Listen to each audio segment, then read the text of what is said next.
Hi ನಮಸ್ತೆ. ಆಹಾರ ಬುತ್ತಿಗೆ ಸ್ವಾಗತ. ಒಂದು ಮುಕ್ಕಾಲು ಬಟ್ಟಷ್ಟು ನಾನು ತೊಗರಿಬೇಳೆ ತೊಗೊಂಡಿದ್ದೀನಿ. 2 ಆಲೂಗಡ್ಡೆ, 2 ಮೂಲಂಗಿ, ಇವೆರಡು ಮಿಕ್ಸ್ ಮಾಡಿ ಬೇಳೆ ಜೊತೆಗೆ ಮೂಲಂಗಿ ಆಲೂಗಡ್ಡೆ ಸಾಂಬಾರು ಹೇಗೆ ಮಾಡೋದಂತ ನೋಡ್ಕೊಂಬರೋಣ ಬನ್ನಿ. ಯಾಕಂದರೆ ಇವೆರಡು ಡಿಫ್ರೆಂಟು, ತುಂಬ ಚೆನ್ನಾಗಿರುತ್ತೆ ಟೇಸ್ಟು ಕಾಂಬಿನೇಷನ್ನು. ಮೂಲಂಗಿ ಆಲೂಗಡ್ಡೆ ಹಾಕಿ ಬೇಳೆ ಸಾರು ಮಾಡಿದ್ರೆ ನೋಡಿ ಸೂಪರಾಗಿರುತ್ತೆ. ಇವಾಗ ಇದನ್ನು ಮೂಲಂಗಿ ಆಲೂಗಡ್ಡೆದು ಸಾಂಬಾರು ಹೇಗೆ ಮಾಡೋದಂತ ನೋಡ್ಕೊಂಬರೋಣ. ಈ ಬೇಳೆ ಫಸ್ಟು ನಾನು ತೊಳ್ಕೊಂಬಿಡ್ತೀನಿ. ಇವಾಗ ಆಲೂಗಡ್ಡೆ ಮೂಲಂಗಿ ನಾನು ಎರಡು ಮಿಕ್ಸ್ ಮಾಡಿಬಿಟ್ಟು ಇದನ್ನು ಒಂದು ಪಾತ್ರೆಯಲ್ಲಿ ಸಪ್ರೇಟಾಗಿ ಬೇಯಿಸ್ಕೋಬೇಕು. ಯಾಕಂದರೆ ಬೇಳೆ ಜೊತೆ ಬೇಯಿಸಿದ್ರೆ ತುಂಬ ನುಣ್ಣಗಾಗ್ಬಿಡುತ್ತೆ ಇದು. ನಾವು ಒಂದು ಪಾತ್ರೆ ತೊಗೊಂಡ್ಬಿಟ್ಟು ಅದರಲ್ಲಿ ಇದನ್ನು ಬೇಯಕ್ಕಿಡ್ತೀನಿ. ನೋಡಿ, ಇವಾಗ 1 ನಿಮಿಷ ಬೇಯಿಸಿದ್ರೆ ಸಾಕು, ಜಾಸ್ತಿ ಹೊತ್ತು ಬೇಯಿಸೋದು ಬೇಡ.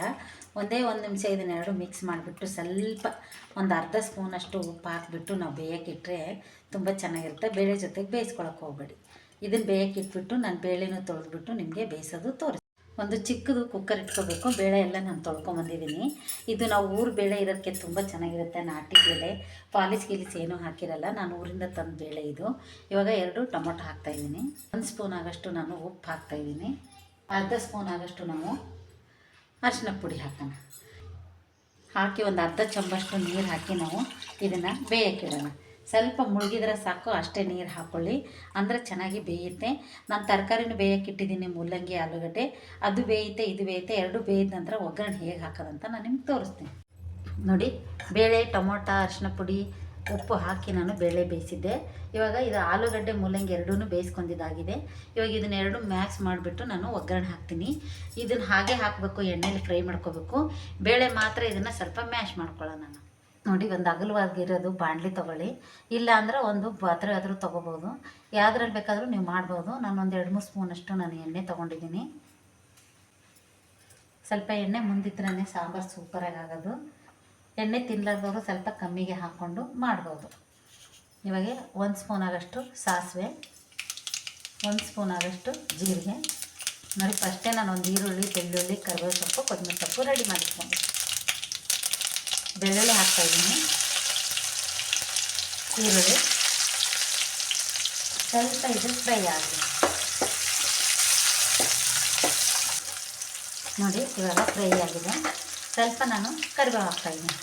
ಒಂದು 4 ಹೆಸರಷ್ಟು ಕರಿಬೇವು ಹಾಕಿ, ಫಸ್ಟೇ ಹಾಕಿದ್ರೆ ಎಣ್ಣೆ ಚಟ ಅಂತ ಸಿಡಿಯುತ್ತೆ. ಸ್ವಲ್ಪ ಈರುಳ್ಳಿ ಬೆಳ್ಳುಳ್ಳಿ ಫ್ರೈ ಆದ ನಂತರ ನೀವು ಹಾಕಿ ತುಂಬ ಚೆನ್ನಾಗಿರುತ್ತೆ, ಎಲ್ಲಿ ಸಿಡಿಯೋದೇ ಇಲ್ಲ. ಇವಾಗ ಇದು ಫ್ರೈ ಆಗಿದೆ. ನಾನು ಆಲೂಗಡ್ಡೆ ಮೂಲಂಗಿ ಬೇಯಿಸಿದ್ನಲ್ಲ ಅದನ್ನ ಹಾಕ್ತಾಯಿದ್ದೀನಿ. ನೋಡಿ, ನಾನು ಆಲೂಗಡ್ಡೆ ಮೂಲಂಗಿ ಬೇಯಿಸಿದ್ದೆ. ಇವಾಗ ನಾನು ಇದಕ್ಕೆ ಹಾಕ್ತಾಯಿದ್ದೀನಿ. ನೋಡಿ, ಆಲೂಗಡ್ಡೆ ಮೂಲಂಗಿ ನಾನು ಬೇಯಿಸಿ ಹಾಕಿದ್ದೀನಿ. ಇವಾಗ 2 ಸ್ಪೂನು ಧನಿಯಾ ಪುಡಿ, 2 ಸ್ಪೂನು ಸಾಂಬಾರು ಪುಡಿ, 2 ಸ್ಪೂನು ಚಿಲ್ಲಿ ಪೌಡ್ರು ನಾನು ಹಾಕಿಬಿಟ್ಟು ಇದು ಚೆನ್ನಾಗಿ ಫ್ರೈ ಮಾಡ್ತೀನಿ. ಯಾಕಂದ್ರೆ ನಾವು ಫಸ್ಟೇ ಉಪ್ಪು ಹಾಕಿ ಬೇಯಿಸ್ಕೊಂಡಿದ್ದೀವಿ, ಅದಕ್ಕೆ ನಾನು ಇವಾಗ ಉಪ್ಪು ಹಾಕ್ತಾಯಿಲ್ಲ. ಲಾಸ್ಟಿಗೆ ಉಪ್ಪು ಖಾರ ನೋಡ್ಕೊಂಡ್ಬಿಟ್ಟು ಟೇಸ್ಟು ನಾವು ಹಾಕ್ಕೋಬೋದು. ನೋಡಿ, ಇವಾಗ ನಾನು ಮಸಾಲೆ ಎಲ್ಲ ಹಾಕಿಬಿಟ್ಟು ಚೆನ್ನಾಗಿ ಇದರಲ್ಲಿ ಫ್ರೈ ಮಾಡಿಬಿಟ್ಟು ಸ್ವಲ್ಪ ರೋಸ್ಟ್ ಮಾಡಿಕೊಂಡು ಖಾರ ಉಪ್ಪು ಇದಕ್ಕೆ ಹತ್ತೋವರೆಗೂ ನಾವು ಬೇಳೆ ಹಾಕೋದು ಬೇಡ. ಸ್ವಲ್ಪ ಫ್ರೈ ಆದ ನಂತರ ನಾನು ಬೇಳೆ ಹಾಕಿಬಿಟ್ಟು ಒಂದೇ 1-2 ಕುದಿ ಕುದಿಸಿದ್ರೆ ಸಾಕು, ಸೂಪರಾಗಿ ಆಗುತ್ತೆ. ಆಮೇಲೆ ನಾವು ಲಾಸ್ಟಿಗೆ ಹುಣಸೆಹಣ್ಣು ತಿನ್ನಲಾರ್ದವರು ನೀವು ಸ್ಕಿಪ್ ಮಾಡ್ಕೋಬೋದು. ನಾನು ಹುಣಸೆಹಣ್ಣು ನೆನೆಕಿಟ್ಟಿದ್ದೀನಿ, ಹುಣಸೆಹಣ್ಣು ಹಾಕಿದ್ರೆ ಮಾತ್ರ ಸೂಪರಾಗಿ ಆಗುತ್ತೆ. ಈಗ 1 ನಿಮಿಷ ಇದು ಫ್ರೈ ಆಗಿದೆ. ನೋಡಿ, ಇವಾಗ 1 ನಿಮಿಷ ಬಿಟ್ಟಿದ್ದೆ, ನಾನು ಫ್ರೈ ಮಾಡ್ಕೊಂಡಿದ್ದೆ. ನೀವು ಏನಾರು ಆಲೂಗಡ್ಡೆ ತಿನ್ನಲಾರ್ದವ್ರಿದ್ರೆ ಬರೀ ಮೂಲಂಗಿದೆ ಮಾಡ್ಬೋದು. ಮೂಲಂಗಿ ತುಂಬ ಒಳ್ಳೆಯದು, ಆರೋಗ್ಯಕ್ಕೂ ತುಂಬ ಒಳ್ಳೆಯದು. ಇವಾಗ ನಾನು ಬೇಳೆ ಬೇಯಿಸಿದ್ನಲ್ಲ ಅದನ್ನ ಇದಕ್ಕೆ ಹಾಕ್ತಾಯಿದ್ದೀನಿ. ನಾನು ಮ್ಯಾಶ್ ಮಾಡಿ ಇಟ್ಕೊಂಡಿದ್ದೆ ಬೇಳೆ, ಇದನ್ನ ಇವಾಗ ಹಾಕ್ಬಿಟ್ಟು ನಮ್ಗೆ ಚೆನ್ನಾಗಿ ತಿರುಗಿಬಿಟ್ಟು, ನಮಗಿನ್ನೂ ಸ್ವಲ್ಪ ಗಟ್ಟಿ ಬೇಕು, ತೆಳ್ಳಗೆ ಬೇಕು ನೋಡಿಕೊಂಡು ನಾವು ಇದಕ್ಕೆ ನೀರು ಹಾಕೋಣ. ಕುದಿಬೇಕು, ಕುದಿದ್ರಾಗೆ ಎಲ್ಲ ಗಟ್ಟಿ ಆಗಿಬಿಡುತ್ತೆ. ಇನ್ನೊಂದು ಸ್ವಲ್ಪ ನೀರು ಹಾಕ್ಕೊಂಡ್ಬಿಟ್ಟು ಇದನ್ನ ಬೇಯಿಸೋಣ. ನೋಡಿ, ಇವಾಗ ಇನ್ನೊಂದು ಅರ್ಧ ಚಮಚಷ್ಟು ನಾನು ನೀರು ಹಾಕ್ತಾಯಿದ್ದೀನಿ. ಸ್ವಲ್ಪ ತೆಳ್ಳಗೆ ಬೇಕು ಅಂತ, ತುಂಬ ಗಟ್ಟಿ ಆದ್ರೂ ಅಷ್ಟು ಚೆನ್ನಾಗಿರಲ್ಲ. ಸ್ವಲ್ಪ ಮೀಡಿಯಮ್ ಆಗಿರಬೇಕು. ಈ ಕಡೆ ತೆಳ್ಳಗೂ ಅಲ್ಲ, ಈ ಕಡೆ ಗಟ್ಟಿನೂ ಅಲ್ಲ. ಈ ಥರ ನಾವು ಮೂಲಂಗಿ ಸಾಂಬಾರು ಮಾಡ್ಕೋಬೋದು. ನಾನು ಅರ್ಧ ನಿಂಬೆಹಣ್ಣು ಹೋಳಷ್ಟು ನಾನು ಹುಣಸೆಹಣ್ಣು ಹಿಂಡಿಟ್ಕೊಂಡಿದ್ದೆ. ನನಗೆ ಎಷ್ಟು ಬೇಕೋ ಅಷ್ಟು ನೋಡ್ಕೊಂಡ್ಬಿಟ್ಟು ನಾನು ಹಾಕ್ತಾಯಿದ್ದೀನಿ. ನಿಮ್ಗೆ ಹುಣಸೆಹಣ್ಣು ಹುಳಿ ಇಷ್ಟ ಇಲ್ಲದವರು ಇನ್ನೊಂದು ಟೊಮೊಟೊ ಜಾಸ್ತಿ ಹಾಕಿಬಿಟ್ಟು ನೀವು ಮಾಡ್ಕೋಬೋದು. ಆಲೂಗಡ್ಡೆ ತಿನ್ನಲಾರ್ದವರು ಆಲೂಗಡ್ಡೆನೂ ಸ್ಕಿಪ್ ಮಾಡ್ಕೋಬೋದು. ಬರೀ ಮೂಲಂಗಿ ಸಾಂಬಾರನ್ನು ಈ ಥರ ನಾವು ಮಾಡ್ಕೋಬೋದು. ಇದು ಚೆನ್ನಾಗಿ ಇವಾಗ ಕುದಿ ಬಂದ ನಂತರ ನಾನು ನಿಮಗೆ ಹೇಗಿದೆ ಅಂತ ನಿಮಗೆ ತೋರಿಸ್ತೀನಿ.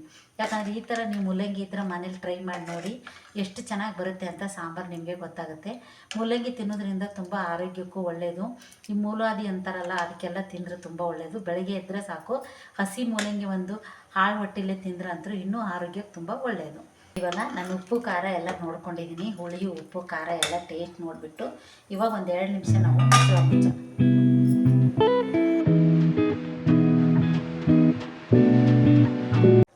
ತಟ್ಟೆ ತೆಗೆದ್ಬಿಟ್ಟು ನಾನು ನೋಡ್ತಾ ಇದ್ದೀನಿ. ನೋಡಿ ಎಷ್ಟು ಚೆನ್ನಾಗಿ ಬೆಂದಿದೆ ಅಂತ. ಇವಾಗ ಲಾಸ್ಟ್ಗೆ ನಾವು ಕೊತ್ತಂಬರಿ ಸೊಪ್ಪು ಹಾಕೋಣ. ಲಾಸ್ಟಿಗೆ ಕೊತ್ತಂಬರಿ ಸೊಪ್ಪು ಹಾಕಿದರೆ ತುಂಬ ಚೆನ್ನಾಗಿರುತ್ತೆ. ಆಲೂಗಡ್ಡೆ ಮೂಲಂಗಿ ಏನಕ್ಕೆ ನಾವು ಬೇಳೆಯಲ್ಲಿ ಬೇಯಿಸಬಾರ್ದಂದ್ರೆ ತುಂಬ ಮ್ಯಾಶ್ ಆಗಿಬಿಟ್ಟು ತಿನ್ನೋಕ್ಕೆ ಆಗೋಲ್ಲ. ಈ ಥರ ಆದರೆ ನೋಡಿ ನಾವು ಕೈಗೆ ಸಿಗುತ್ತೆ, ಅನ್ನದ ಜೊತೆಗೆ ಚಪಾತಿಗೆ ಹಚ್ಕೊಂಡು ನೆಂಚ್ಕೊಂಡು ತಿನ್ನೋಕ್ಕೆ ಸೂಪರಾಗಿರುತ್ತೆ. ಅಷ್ಟು ಚೆನ್ನಾಗಿದ್ದು ಟೇಸ್ಟ್ ಕೊಡುತ್ತೆ. ಈ ಥರದ್ದೊಂದು ಮೂಲಂಗಿ ಸಾಂಬಾರು ಆಲೂಗಡ್ಡೆ ಹಾಕಿ ಮಾಡೋಕ್ಕೆ ನಿಮ್ಗೆ ಇಷ್ಟ ಇದ್ದರೆ ಇವಾಗಲೇ ಮನೇಲಿ ಆಲೂಗಡ್ಡೆ ಮೂಲಂಗಿ ಇದ್ದರೆ ಇವಾಗೇ ಮಾಡ್ಕೋಬೋದು. ನೋಡಿ ಆಲೂಗಡ್ಡೆ ಮೂಲಂಗಿ ಬೇಳೆ ಹಾಕಿ ಸಾಂಬಾರು ಮಾಡಿದ್ದೀನಿ. ಈ ಥರ ಸಾಂಬಾರು ಮಾಡೋದು ನಿಮ್ಗೆ ಇಷ್ಟ ಆದಲ್ಲಿ ಲೈಕ್ ಮಾಡಿ, ಶೇರ್ ಮಾಡಿ, ಸಬ್ಸ್ಕ್ರೈಬ್ ಮಾಡಿ. ನಮಸ್ತೆ.